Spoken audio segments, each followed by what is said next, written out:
네, 안녕하세요. 정선입니다. 오늘부터 얘기 드릴 내용들은 지금 현재 직장에 다니시고 계시는 40대, 50대 직장인들에게 좀 드릴 수 있는 얘기들을 하려고 합니다. 흔히 말하죠. 월급쟁이라고 칭하는 사람들. 그래서 지금 월급쟁이로 살고 계신 분들한테 좀 유익한 얘기들을 좀 해드리려고 합니다. 그 월급쟁이로 지금 살고 계신 분들은 뭐 40대, 50대 분들이 지금 있는 분들은 대부분 다 아마 세 가지 위치에 있을 거예요. 첫째 부분은 그래도 잘 되셔서 뭐 임원으로 계신 분이 계실 거고요. 그렇지 않으면 팀장으로서, 리더로서 역할을 하고 계신 분이 있고, 요즘에 이제 많이 그 얘기가 되고 있는 그 선배 팀원, 선배 팀원이죠. 그러니까 팀장보다 나이가 더 많은, 그리고 직급도 더 높은데 팀원으로 있는 선배 팀원들. 그래서 임금 피크나 이런 걸 통해서 어찌 보면 이제 명예퇴직의 대상이 되고 있는 분들, 이 세 분류 분들이 지금 40대, 50대에 걸쳐서 지금 직장 생활하고 계신 것 같아요. 그래서 뭐 각자 역할들은 그 나름대로의 고충들이 다 있는 것 같아요. 임원들은 언제 이제 퇴직을 통보받을지 모르겠다는 그런 불안 속에서 살아가면서 하고 있고, 또 다른 이제 새로운 방법들에 대한 전략적인 사고들을 하려고 노력을 하고 계신데, 이제 그런 분들도 퇴직에 대한 마음은 늘 있는 것 같아요. 그래서 그분들한테 해당하는 얘기들을 좀 해드리려고 하고요.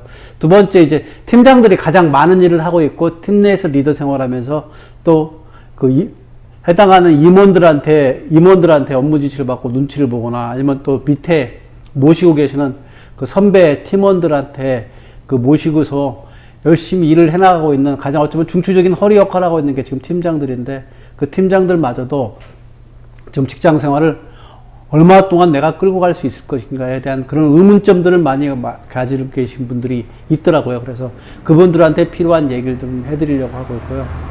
세 번째 부분은 이제 선배 팀원이라고 얘기하죠. 직급도 높고 선배인데 팀원으로 있고, 그래서 계속적으로 이제 지금 직책이 주어지지 않고 직위를 가지고서 생활하시는 분들인데, 그분들은 이제 거의 뭐 죽을 날짜를 바라본 듯하게 그 세상에서는 바라보이고, 본인도 사실은 그것을 견뎌내고 있는 것들이 쉽지 않은 그런 분들이 대부분인 것 같습니다. 그래서 이런 세 분들에게, 그러니까 퇴직한 분들은 사실은 제 이 얘기가 다 들을 필요가 없어요. 왜냐면 퇴직하신 분들은 이미 현실적으로 다 겪고 있기 때문에 뭐 제가 굳이 그분들한테 얘기 드릴 필요는 없는 것 같고요. 다만 이제 지금도 40대, 50대인데 직장에 남아 계신 분들은 제 얘기를 좀 들으면 조금은 도움이 될 거라고 생각합니다. 그래서 제가 좀 몇 가지 얘기들을 해드리려고 합니다.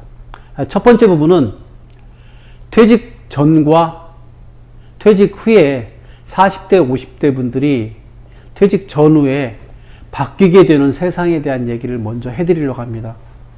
그 첫째 부분은 저는 이제 이런 표현들을 많이 하는데, 직장에 다닐 때는 사실은 직장에서 맞닥뜨리는 문제점들은 다 객관식 문제인 것 같아요. 그러니까 오지선다형이나 아니면 단답형이기 때문에 금방 답을 이끌어낼 수 있는 그런 객관식의 문제들이 직장에 다니고 있는 동안에는 여러분들한테 주어지는 것 같아요. 근데 퇴직을 딱 하고 나면 이 객관식의 문제가 주관식으로 싹 바뀝니다. 여기 더 문제는 뭐냐면, 객관식일 때는 문제가 있고 문제를 설득하는 문제에 대한 답지들이 있기 때문에 1, 2, 3, 4, 5번 중에 선택하면 되고요. 아니면 단답형으로 선택하면 끝납니다. 근데 퇴직을 하는 순간에는 무슨 일이 벌어지냐면, 주관식으로 바뀌면서 주관식에 있는 문제가 자기 스스로 만들어내야 됩니다. 문제를 도출해내야 돼요. 문제가 정해져 있는 게 아니라 문제를 도출해내야 됩니다. 대부분 다 직장의 경우에는 문제가 뭔가요? 매출이 안 나가는 부진대책. 어떤 문제가 이슈가 생기면 그 이슈에 대한 해결점을 찾는 거. 이렇게 딱 정해져 있는데, 퇴직을 하고 나면 문제가 뭔지를 몰라요.